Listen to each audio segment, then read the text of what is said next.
আমার বন্ধুগণ, আজকে যে অবস্থায় সমাজে, এই জন্য জুলাই যুদ্ধ সহ যারা তাদের শাহাদত বরণ করেছেন, কুরবানি স্বীকার করেছেন, পঙ্গুত্ব বরণ করেছেন, আজকে আমি তাদেরকে অত্যন্ত শ্রদ্ধার সাথে স্মরণ করছি। তাই আগামী নির্বাচন এটা নিছক নির্বাচন নয়, এটা একটা যুদ্ধ, এটা একটা বিপ্লব, এটা একটা সংগ্রাম। এই সংগ্রামে আমাদেরকে জিততে হবে। এই জেতার জন্য প্রথম অনুরোধ আমার সবাইকে ভোট সেন্টারে যেতে হবে। দ্বিতীয় অনুরোধ আমার সেখানে গিয়ে হার পক্ষে ভোট দিতে হবে। হার পক্ষে ভোট দিলে জুলাইয়ের সনদ বৈধ হবে, জুলাই যুদ্ধ বৈধ হবে। আর এটাকে টিকিয়ে রাখার জন্য দাঁড়িপাল্লার পক্ষে ভোট দিতে হবে, দিলেই এটা টিকে থাকবে। আমি কথা দিচ্ছি আপনাদেরকে, সারা জীবন আমি সিলেটের জন্য, সিলেটবাসীর জন্য ব্যয় করেছি। ক্লিংকার বেশি থাকলে সিমেন্ট বেশি খাঁটি। আনোয়ার সিমেন্ট। বাকি জীবনটা আমি ব্যয় করব এবং এই নির্বাচনের যুদ্ধে আপনাদের নেতৃত্বে আমি থাকবো ইনশাআল্লাহ।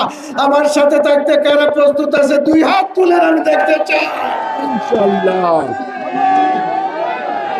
এর হাতে এই দেশের কর্তৃত্ব আসলে এরা আসলে এই জাতিকে শান্তি দিতে পারবে, কারণ রাষ্ট্রীয় ক্ষমতা ছাড়া কোনো কিছু করা সম্ভব নয়।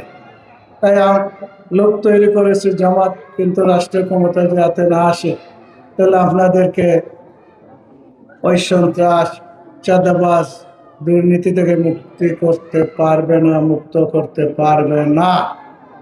এজন্য আগামী নির্বাচনে যদি এই দেশবাসী, আমার বিশ্বাস গোটা জাতি আজকে শান্তি চায়, সন্ত্রাস থেকে মুক্তি চায়, চাঁদাবাজ থেকে মুক্তি চায়, দুর্নীতি থেকে মুক্তি চায়। এজন্য আমার বিশ্বাস গোটা জাতি আজকে ঐক্যবদ্ধ হয়ে গেছে যে আমরা শান্তি চাই। যাদের কাছে শান্তি পাবো সেখানে ভোট দিয়ে তাদেরকে ক্ষমতায় দিব ইনশাআল্লাহ।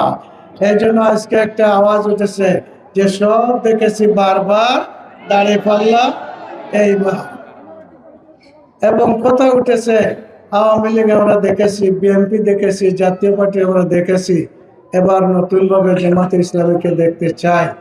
আমার বন্ধু